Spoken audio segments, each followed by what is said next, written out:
আসসালামু আলাইকুম সকল স্টুডেন্ট ভাই বোনদের। জীববিজ্ঞান ষষ্ঠ অধ্যায়ের আমি যেগুলো দাগে দেবো সেগুলো কিন্তু বোর্ড পরীক্ষায় কিন্তু 80 থেকে 90% কিন্তু আসবে, তোমাদের বলে রাখলাম।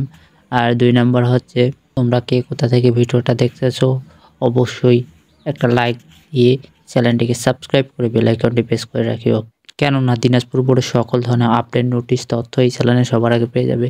তাই চ্যানেলটিকে সাবস্ক্রাইব করে বেল আইকনে প্রেস করে রাখিও। তোমরা প্রথমে দাগাবা ইমবাইবিশন, ব্যাপন, এগুলো কিন্তু খর জন্য আসে। তারপর পানি শোষণ,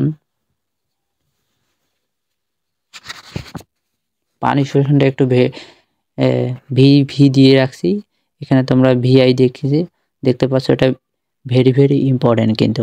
তারপর নিষ্ক্রিয় শোষণ, সক্রিয় শোষণ, তারপর উদ্ভিদের পরিবহনের প্রয়োজনীয়তা, এটা কিন্তু ভেরি ভেরি ইম্পর্টেন্ট।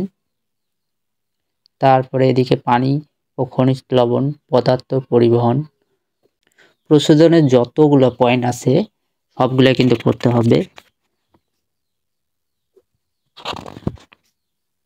তারপরে হলো মানবদেহে রক্তের সংবহন, তারপর রক্তরস,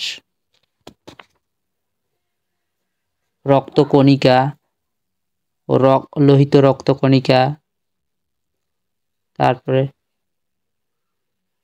শ্বেত রক্তকণিকা, গ্যালুনোসাইট,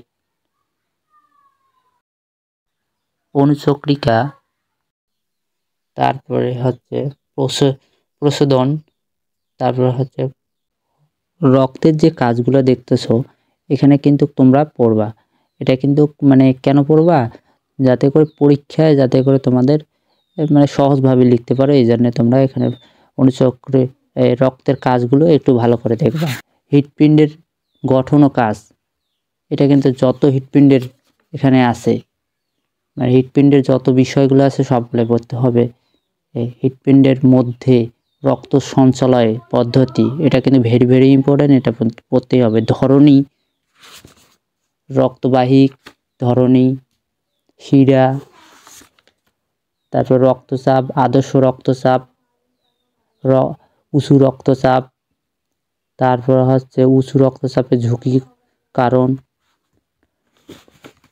উঁচু রক্তচাপের লক্ষণ, কোলেস্টেরল। আর এই যে কোলেস্টেরল কিন্তু একটা ছক আছে, এটা কিন্তু এমসিকিউর জন্য হয়ে থাকে।